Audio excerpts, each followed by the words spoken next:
बिहार में बाढ़ है कि बहार है समझ में नहीं आ रहा है, क्योंकि कुछ दिन पहले जो हमें लगता है तमाम नदियां हैं, कोसी नदी है, गंगा नदी है और भी तमाम 8-10 नदियां हैं जो एक साथ विकराल रूप धारण की थी और बिहार में बाढ़ का बहार आया था, जिसमें न जाने कितने गरीबों का घर डूब गया। परिवारों ने अपनी कड़ी मेहनत से धूप में तपते हुए और न जाने कितनी गालियों को सहते हुए वो पैसा अर्न करके और अपने उस सपनों का घर बनाया था और वो एक ही झटके में जल में समा गए। तो उसी तरह अब बिहार में एक बहार आया है, इसको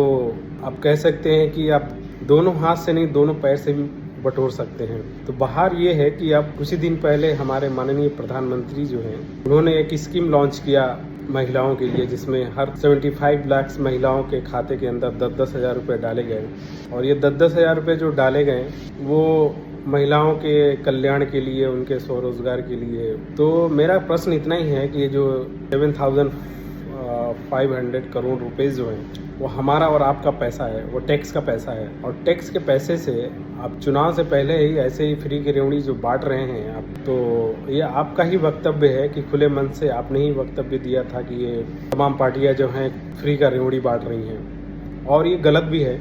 कोई भी पार्टी हो, मैं किसी पार्टी विशेष की बात नहीं कर रहा हूँ, कोई पार्टी हो, किसी के टैक्स के पैसे को आप ऐसे बर्बाद नहीं कर सकते हैं, क्योंकि टैक्स पेयर जो है पूरी ईमानदारी से अर्न करता है और पूरी ईमानदारी से अपना टैक्स देता है और उस टैक्स के एवज में उसको क्या मिलता है? रोड पे गड्ढे, पानी में गंदगी, खंबा है तो नहीं है, लाइट है तो बिजली नहीं है और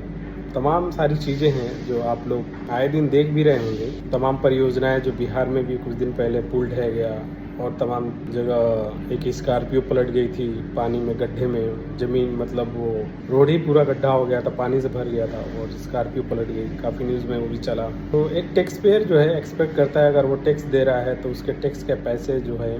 सही जगह यूज़ हो, मिसयूज़ ना हो। अगर यही पैसा आप बिहार के कल्याण के लिए लगाते, शिक्षा पे लगाते, स्वास्थ्य पे लगाते, तो महिलाओं के स्वावलंबन स्वरोजगार के ऊपर खर्च करते तो समझ में आता कि उसमें गरीबों का भला हो गया, दिल छिड़ी जातियों का, अदर बैकवर्ड क्लास का उसमें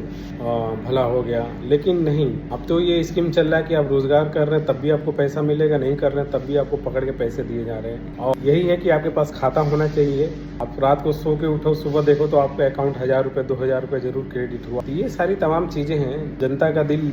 काम की वजह से नहीं जीत पाते हो तो ये सारी चीज़ें करनी पड़ती हैं। तो आप काम करेंगे तो, अगर काम नहीं करेंगे तो आपको हमें इस तरह की चीज़ें कोई भी पार्टी हो वो करेंगे ही करेंगे। आप सतर्क रहिए और अपने वोट के अधिकार को पहचानिए। तो मिलते हैं आपसे कल और एक नए ब्लॉग के साथ, तब तक के लिए सबको बाय।